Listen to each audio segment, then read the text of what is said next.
2018 atau sampai 2019. Itu Allah perlihatkan beberapa ciri-ciri mengenai istriku.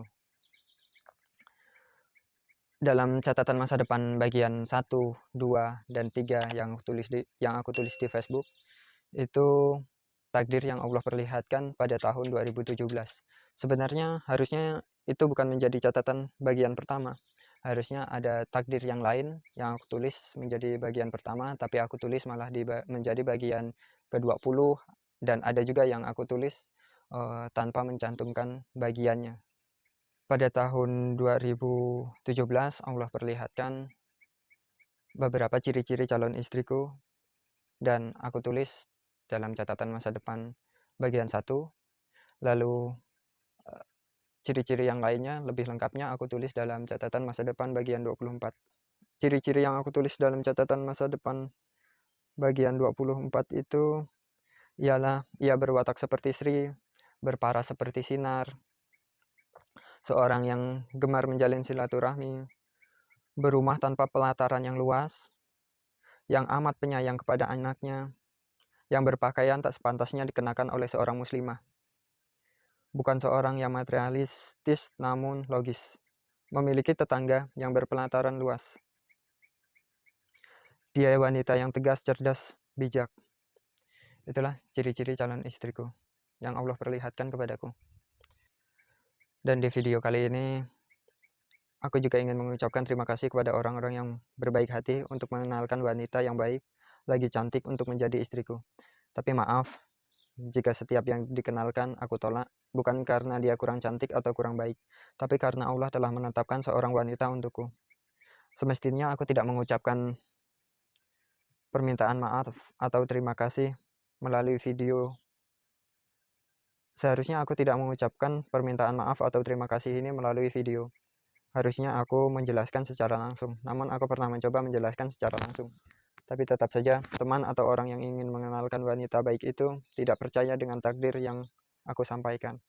Maka melalui video ini, aku ingin mengucapkan maaf kepada wanita yang tidak aku terima untuk dikenalkan padaku, karena hanya melalui video ini, aku dapat menyampaikan permintaan maaf. Aku harap melalui video ini, mereka dapat mengerti bahwa penolakanku bukan karena dia kurang cantik atau kurang baik, tapi karena Allah telah menetapkan beberapa wanita untuk menjadi istriku.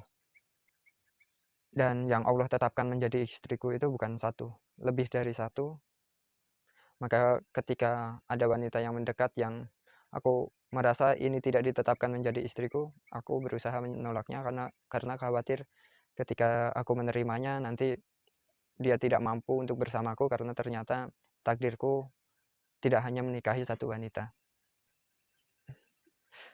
Dan aku juga seorang muslim. Sebagai seorang muslim, aku beriman kepada Allah, aku beriman adanya malaikat, aku beriman adanya nabi-nabi, aku beriman adanya hari kiamat, dan aku beriman kepada takdir Allah yang baik dan yang buruk.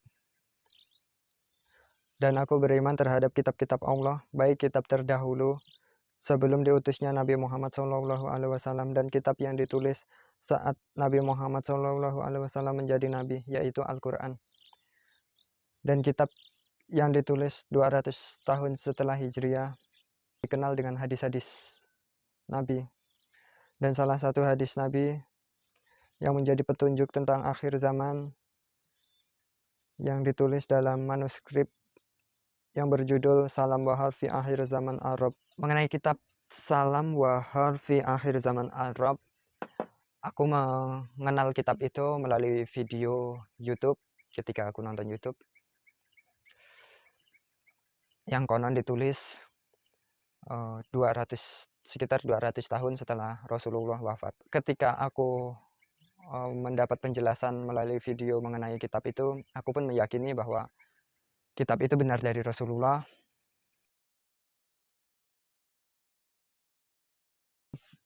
Manuskrip Salam Wahar fi Akhir Zaman Arab adalah manuskrip yang berisi tentang nubuah-nubuah akhir zaman.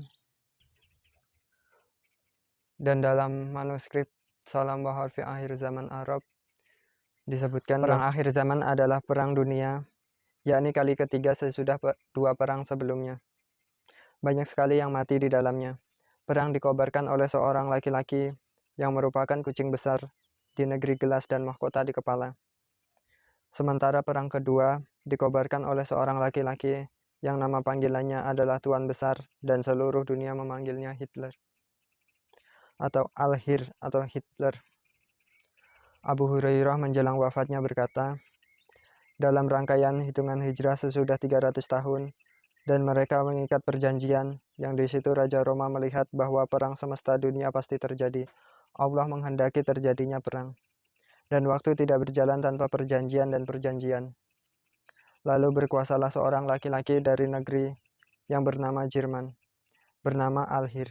Ia ingin menguasai seluruh dunia, memerangi semua bangsa di negeri-negeri salju dan kebaikan. Ia bergerak dengan murka Allah. Sesudah beberapa tahun api menyala. Ia ingin membunuh rahasia Ar-Rush. Seperti kita ketahui, hadis tentang perang dunia itu benar-benar terjadi. Dan perang dunia pertama kedua telah terjadi. Perang dunia pertama adalah sebuah perang yang terjadi pada periode 1914 hingga 1918 dan merupakan salah satu konflik terbesar dalam sejarah dunia. Perang ini melibatkan hampir seluruh dunia dengan lebih dari 70 juta personil militer yang terlibat dalam pertempuran. Konflik ini dimulai ketika Pangeran Austria-Hungaria tewas dalam serangan di kota Sarajevo oleh seorang pembunuh Serbia. Austria-Hungaria menganggap Serbia bertanggung jawab atas serangan tersebut dan mengirim ultimatum yang meminta Serbia untuk menyerahkan hak-hak kedaulatan mereka. Setelah Serbia menolak permintaan Austria-Hungaria, negara ini menyatakan perang terhadap Serbia pada tanggal 28 Juli 1914. Selama beberapa minggu ke depan, konflik ini meluas ke seluruh Eropa.